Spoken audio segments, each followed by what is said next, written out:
Cesar Estrada Chavez was born on this day in 1927. From age 10, he worked as a migrant farm worker.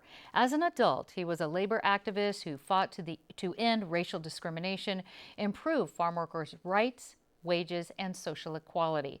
I'd like to welcome my guest, Luis Guerra with United Farm Workers, and Enrique Morones, founder of Border Angels, a local nonprofit that supports human rights.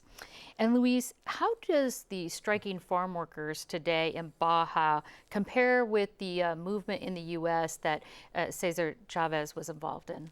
You know, Cesar Chavez really started in the 60s, a movement that was all about equality and respect of people. And one of my favorite quotes from Cesar is, "It's not about grapes or lettuce, it's about people." So what we're seeing right now in Baja is very similar to what's actually still going on in this country, and people are just asking for better wages and for respect to be able to support their family. How involved is United Farm Workers with the current strike in Baja? We really believe in a movement that involves the local leadership and the local farm workers themselves.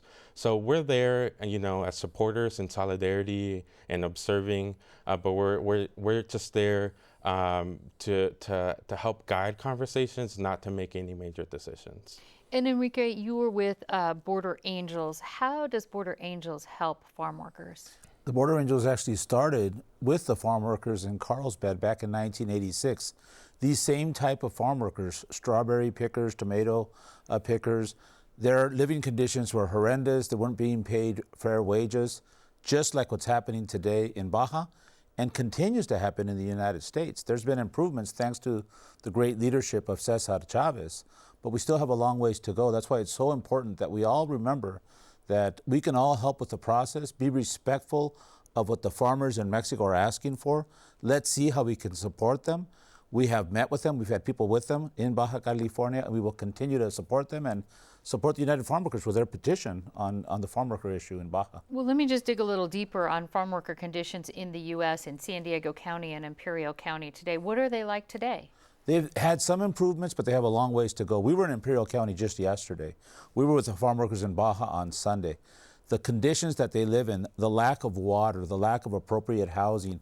We've had a lot of people here in California die because they weren't allowed to get a drink of water.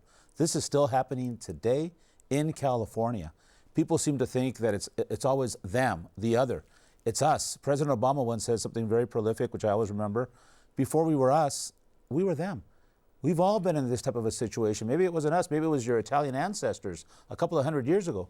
Let's remember that. Thanks to the work of the farmers, we have food on our table, and let's honor those people. Let's honor the salts of the earth who are the farm workers. So in going with that, Luis, what would you say would be some of the first challenges that need to be tackled for farm workers for getting their conditions or their wages? Where would you head first with that? You know, we make like I mentioned, we make all our decisions really from what we hear from the workers themselves.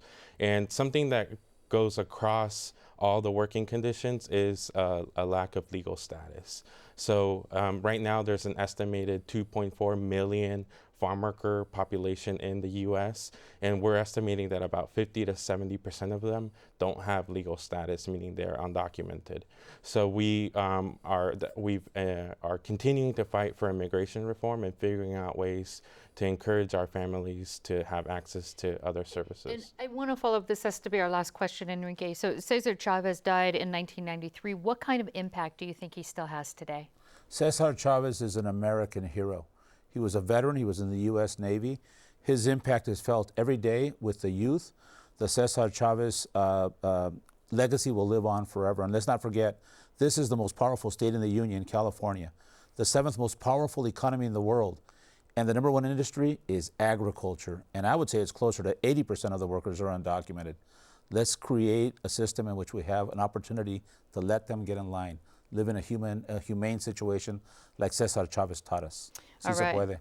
All right. Enrique Morones and Luis Guerra, thank you so much. Thank you. Thank you, Peggy.